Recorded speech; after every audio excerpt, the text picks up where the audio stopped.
Olá, meu nome é Paulo Cogos. Eu tô fazendo esse vídeo rapidamente porque tem um site aí que eu não vou citar o nome, um sitezinho de esquerda que pensa que é libertário, que fica escrevendo: o machismo faz os países ficarem pobres.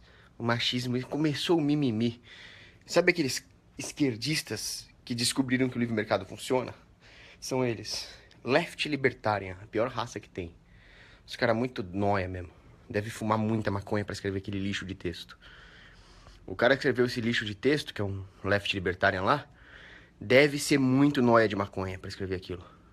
Bom, é simples. Basicamente, vamos supor que fosse verdade que o machismo, a discriminação contra as mulheres, fizesse com que elas fossem excluídas do mercado de trabalho, estivessem todas desempregadas e elas pudessem ter um potencial produtivo enorme, mas ninguém valoriza isso. Simples. Bastaria que o empreendedor visse isso e ele pode contratar as mulheres, ou seja, ele pode adquirir recursos humanos para sua empresa a um baixo preço. Bom dia, Felipe. Pronto. Ele já tem aí um ganho de arbitragem.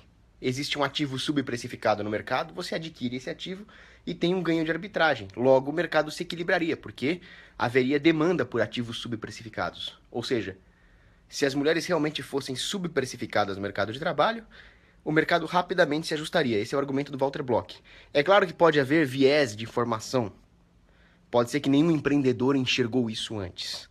Agora, então você precisa transmitir um sinal na economia de que as mulheres têm sim potencial produtivo, elas podem sim ser empregadas e que elas realmente são um ativo subprecificado e não precificado certo. Como é que você faz isso? Como você faz isso, eu não sei. Eu sei como você não faz isso. Você não faz isso fazendo política pública, porque se houver política pública para incluir as mulheres no mercado de trabalho, você está transmitindo o sinal contrário.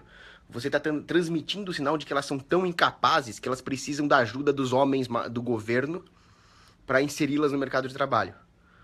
Esse é o sinal contrário. Isso sim vai gerar um viés. Isso sim vai fazer com que elas sejam subprecificadas.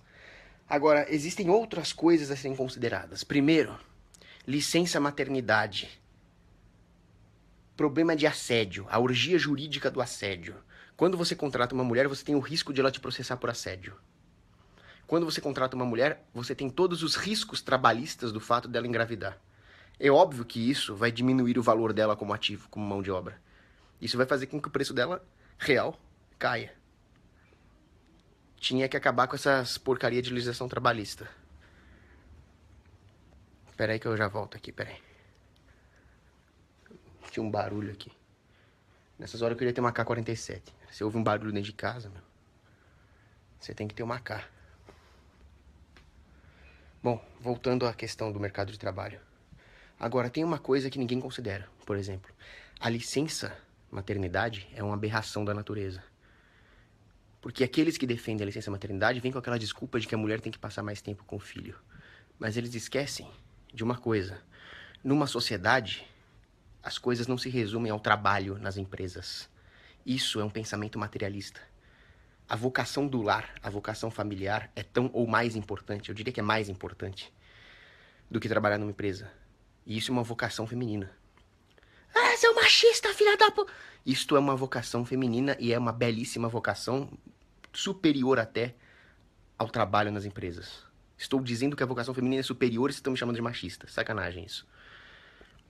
As feministas estão desvalorizando as virtudes femininas. E eu não estou falando que toda mulher tem que ser dona de casa e tem que ser mãe. É claro que tem aquelas que têm vocação para o mercado de trabalho. Eu estou falando que, em geral, esta é uma vocação feminina que as feministas desprezam. E a licença maternidade, ela causa um dano nisso.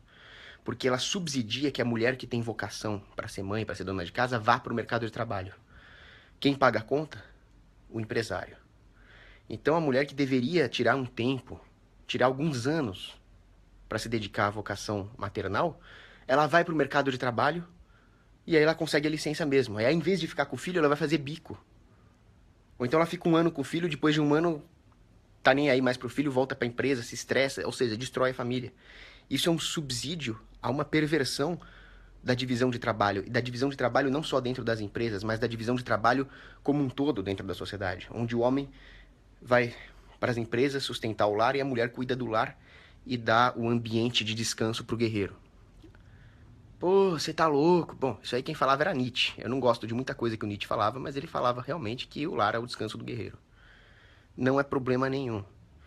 Uma mulher jovem pode muito bem ir para o mercado de trabalho quando jovem, casar, parar de trabalhar, ver os filhos crescerem, chegar até uns 12 anos de idade ali e voltar para o mercado de trabalho. Por que isso não acontece? Além do subsídio profano da licença maternidade, dessas leis trabalhistas, é muito difícil para um empregado ter essa flexibilidade, porque o capital tem muito mais, os detentores do capital têm muito mais poder do que o trabalhador. Por que o detentor do capital tem muito mais poder que o trabalhador? Não é por causa do capitalismo, não. O nome capitalismo é feio pra cacete. Mas isso acontece porque esta aliança entre governo e corporativistas faz com que as oportunidades de trabalho sejam reguladas e controladas pelo corporativismo. Não está na mão do trabalhador. Fica muito difícil para o trabalhador ter poder de barganha, empreender ele mesmo. Então, as legislações trabalhistas e as regulações para empreender fazem com que haja uma estamentalização social, de forma que realmente o trabalhador tenha que enfrentar um tudo ou nada. Ou ele vai ser dono de casa para sempre, ou ele vai ter que se matar de trabalhar. Ele não pode trabalhar 3 horas, ele não pode trabalhar 5 horas. Ele não pode se matar de trabalhar um ano, 12 horas por dia e depois tirar um ano de férias. Ele tem que seguir aquela regrinha de 8 horas por dia, um mês de férias remuneradas, e não sai disso. Aí o trabalhador pensa que tem direito, mas não tem direito de nada. O único direito do trabalhador é seguir regras. Não existe uma customização. Então, quando você é obrigado a seguir regrinhas do Estado, você não tem direitos. Você só tem o dever de seguir a regra. Com isso, o acúmulo de capital na economia diminui, o que vai prejudicar o trabalhador também. Vocês já viram aquele diálogo entre um comunista e um anarquista individualista? Do Voltaire de Cleyre e da Rosa Slobodinsky? Fala exatamente sobre isso. Fala o quanto que o trabalhador deixa de se aperfeiçoar, até mesmo para conseguir uma profissão melhor, porque ele é obrigado a seguir regras. E ele só é obrigado a seguir regras devido à assimetria de poder dos capitalistas. E os detentores do capital, os capitalistas a qual me refiro, só têm essa assimetria de poder de barganha por causa do governo regulando a economia, não é por causa do livre mercado. Se o mercado fosse realmente livre, se houvesse capitalismo mesmo, o capital, o capital não estaria concentrado na mão dos corporativistas. Bom, em suma, a mulher não ganha menos porque ela é mulher. Pode ter um cara machista? Pode. Pode ter um cara machista que está preocupado em ganhar dinheiro e vai contratar a mulher do mesmo jeito? Pode. Pode ter de tudo. O mercado é complexo demais para se fazer esse tipo de afirmação. Mas como economistas nós podemos afirmar peremptoriamente: as mulheres estão subprecificadas por causa de legislação trabalhista, por causa da orgia jurídica, qualquer coisinha é assédio, isso é um risco e o risco entra no cálculo dos custos.